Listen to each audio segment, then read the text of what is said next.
എന്തായിരുന്നു അവർ സ്വീകരിച്ച നിലപാട്? എത്ര കണ്ടോ ഒക്കെ ചങ്ങാതിമാരായിട്ടായിരുന്നു അവർ നടന്നത്. മറന്നുപോയോ അത്? നിങ്ങളും മറന്നുപോയോ? ഒരു തരത്തിലുള്ള വർഗീയതയുമായിട്ട് കൂട്ടുകൂടണമെന്ന് വളരെ ശക്തമായിട്ട് പാർട്ടി സെക്രട്ടറിയായിട്ട് നേതാവായിട്ട് മുഖ്യമന്ത്രിയായിട്ടൊക്കെ പറഞ്ഞു വെച്ചാൽ താങ്കൾ.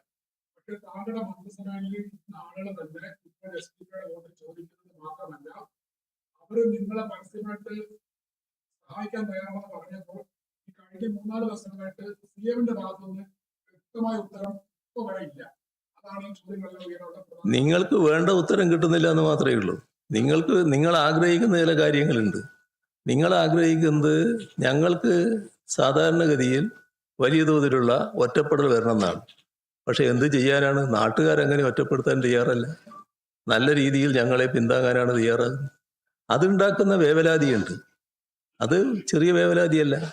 ഞങ്ങൾ അനായാസേന ജയിച്ച് അവിടെ കയറി ഇരിക്കാൻ പോവുകയാണെന്ന് ധരിച്ചവർക്ക് ഇപ്പോൾ വല്ലാത്ത പൊള്ളലേറ്റിട്ടുണ്ട്.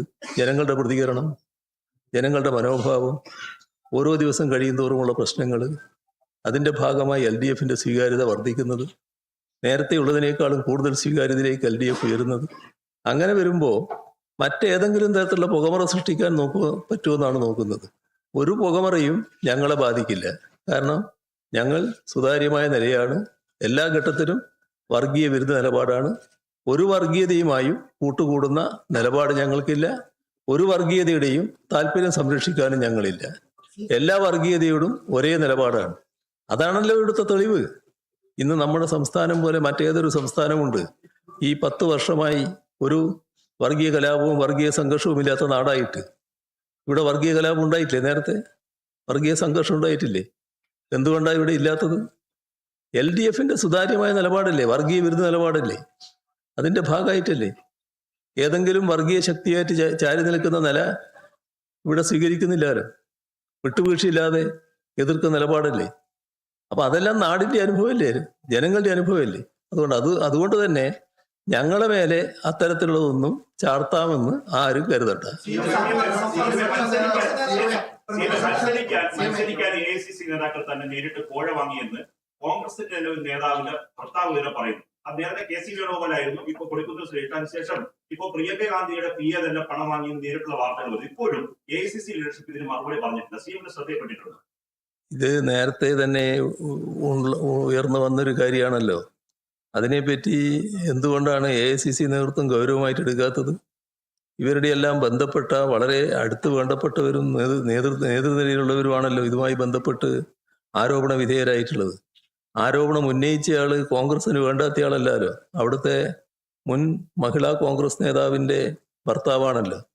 അതിന് അവര് സ്ഥാനാർത്ഥിത്വത്തിന് വേണ്ടി കോടികൾ കൊടുത്തു എന്നാണല്ലോ പറയുന്നത്. ഒരു രാഷ്ട്രീയ പാർട്ടിയുടെ ഏറ്റവും വലിയ അധപ്പതനമായിട്ടല്ലേ അത് വരുന്നത്? ഒരു സ്ഥാനാർത്ഥിത്വത്തിന് വേണ്ടി കോട ചോദിക്കുക എന്നുള്ളത് അതല്ലേ വരുന്നത്.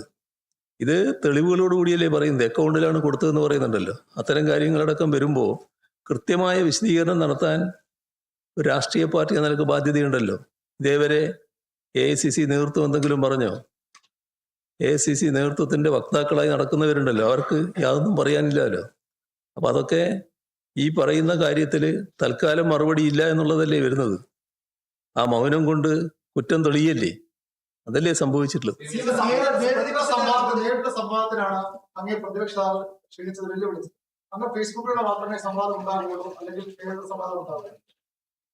അല്ല, ഇത് ഫേസ്ബുക്കിലുള്ള ഒരു സംവാദത്തിനാണ് ഞാൻ ക്ഷണിച്ചത്.